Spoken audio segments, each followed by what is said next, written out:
Nous allons commencer notre exhortation par une prière.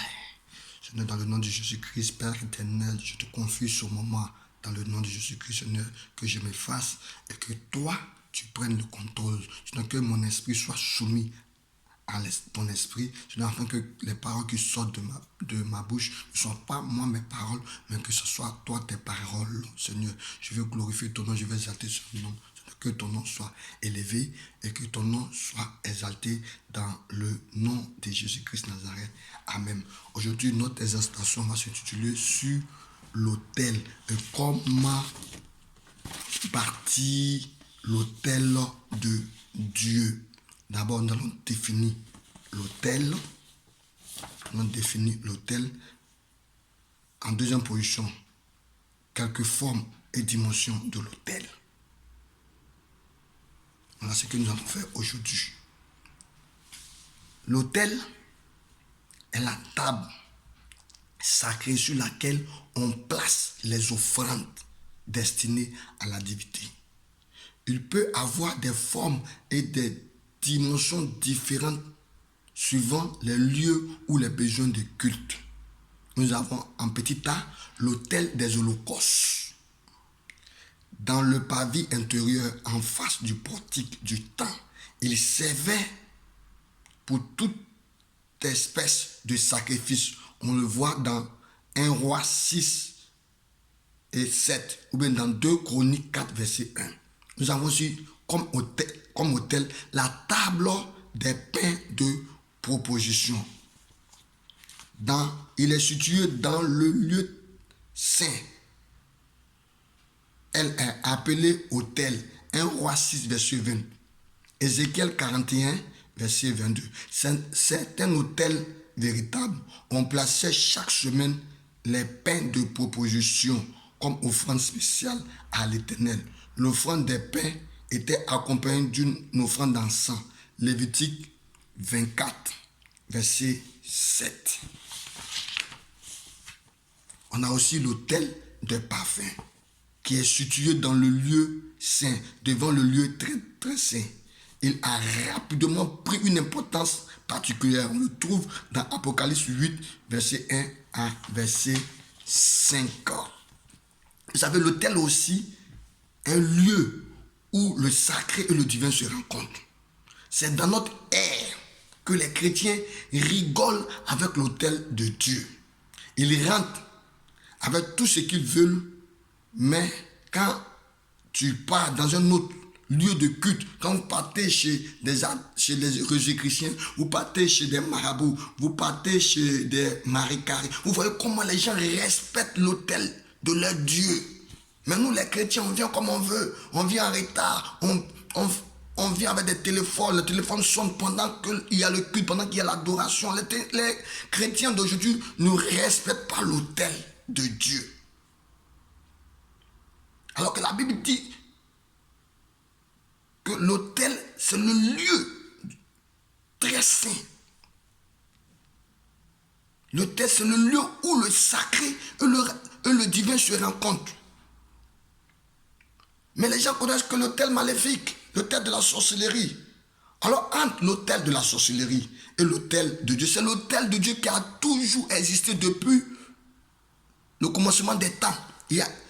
L'autel de Dieu a toujours existé devant l'autel maléfique. L'autel, c'est un endroit où cela permet à l'homme de manifester ou de vivre le divin. Celui qui néglige l'autel, ce n'est pas bon. Pour sauver l'humanité, Dieu a bâti un autel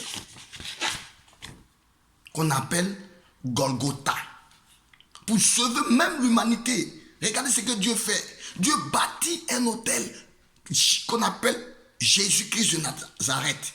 Jésus-Christ s'est donné à la mort pour toi et moi, afin que nous soyons sauvés. Jean 3,16. Dieu a tellement aimé le monde qu'il a donné son Fils unique, afin que quiconque croit en lui ne périsse point, mais qu'il vive la vie éternelle. Tu dois apprendre, partenaire de réveil. Tu dois apprendre, frères et sœurs. Tu dois apprendre, lieutenant. Tu dois apprendre responsables nationaux. Tu dois apprendre superviseur. Tu dois apprendre tous ceux qui m'écoutent à bâtir un autel à l'Éternel.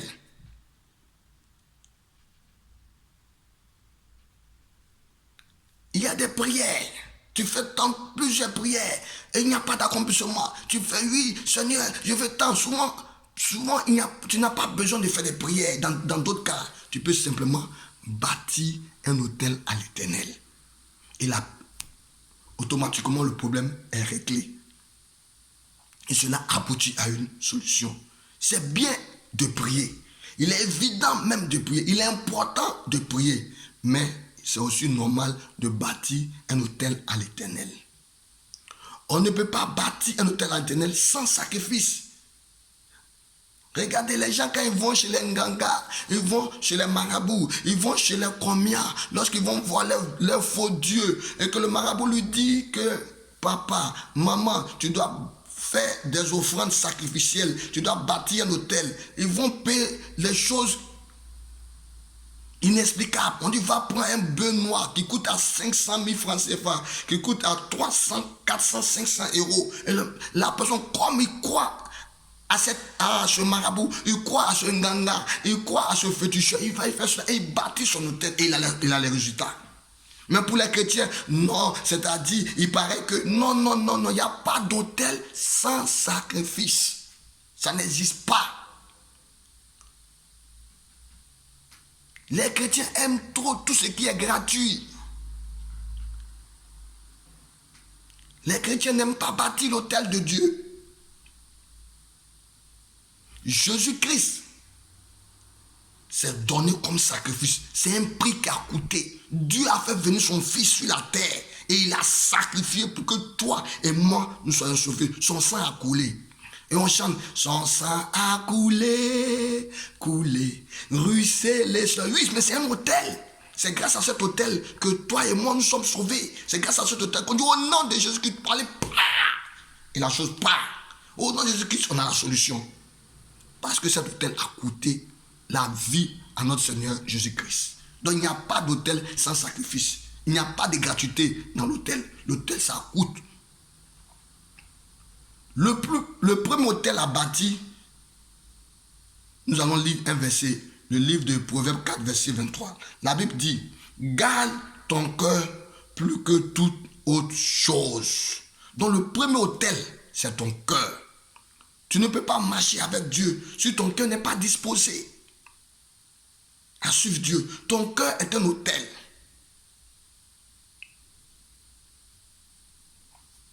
Quand ton cœur aime quelque chose, ton cœur attire cette chose. Si ton cœur aime lire la Bible, tu vas être un lecteur de la Bible. Donc quand ton cœur aime quelque chose, ton cœur attire cette chose. L'autel attire. Donc le premier autel que Dieu recherche chez un chrétien, c'est son cœur. Quand l'autel est sale, le temple n'est pas pur. Quand l'autel est pur, le temple est propre. Deuxième chose, c'est bâtir l'autel à l'Éternel. Nous allons lire un verset, le livre de 1 Chronique 21, verset 1 à verset 30. Je n'aurai pas tout le temps de lire la totalité. Je vais simplement lire un peu pour que vous compreniez. Je lis la parole du Seigneur. L'ange d'Éternel dit à Gad de parler à David afin qu'il monte pour élever un autel à l'Éternel dans l'air d'Orman. Je suis bien. David monta selon la parole que Gad avait prononcée au nom de l'Éternel. Et Ornan se retrouva et vit l'ange et ses quatre. Et il voulut du fourment. Lorsque David arriva auprès d'Ornan et regarda, et il aperçut, il prit de l'air et se prosterna devant l'Éternel. David a payé très cher pour bâtir l'autel. Dieu proposa deux solutions à David. Soit le laisser à la portée de ses ennemis, soit le frapper lui-même. Il y a des erreurs dans la vie. Il ne faut pas le faire. David va prier Dieu. Il prie, Seigneur, Seigneur, Seigneur, Seigneur. Mais l'erreur que David fait, il dit, Seigneur, c'est vrai qu'il y a eu la malédiction, mais frappe moi et ma famille. Qu'est-ce que ses enfants envoient dedans? Qu'est-ce que sa descendance envoie dedans? Mais Dieu dit à David, comme vient de dire dans le verset, David, je t'envoie Gad le prophète. Écoute, bâtis un autel. Et David allait bâtir l'autel sur l'air de Orman. Mais c'est l'air de David a acheté le terrain.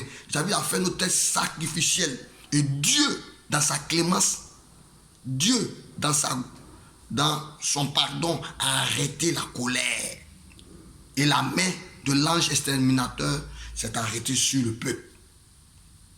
Donc l'autel de Dieu arrête la malédiction.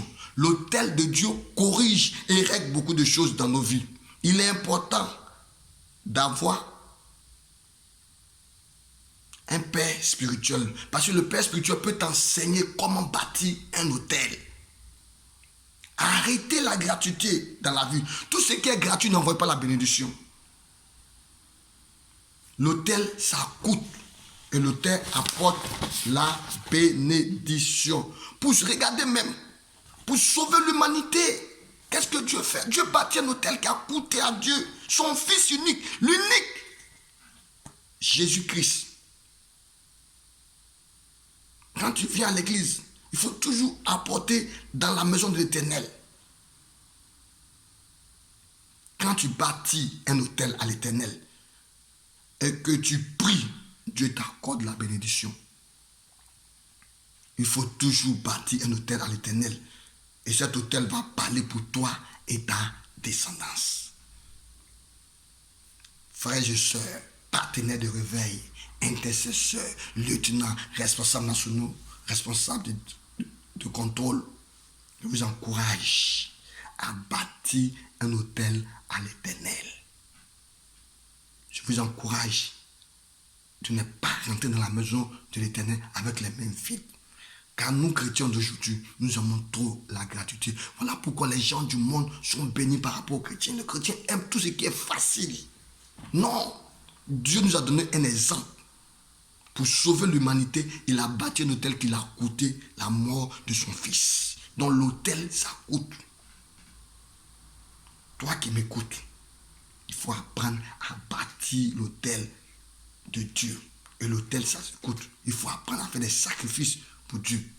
On avait notre campagne d'action de grâce. Il faut soutenir cette campagne d'action de grâce. Bâtir ton autel par cette campagne d'action de grâce. Je vous remercie. Je vous salue tous au nom de Jésus-Christ. Que le Seigneur vous bénisse. Seigneur, je prie dans le nom de Jésus-Christ que tu permettes à ce que tous ceux qui m'écoutent puissent mettre cette parole en pratique, cette exhortation en pratique, afin qu'ils puissent bâtir des autels à ton nom et que la gloire et l'honneur te reviennent, afin que tu sois béni dans le nom de Jésus-Christ. Amen.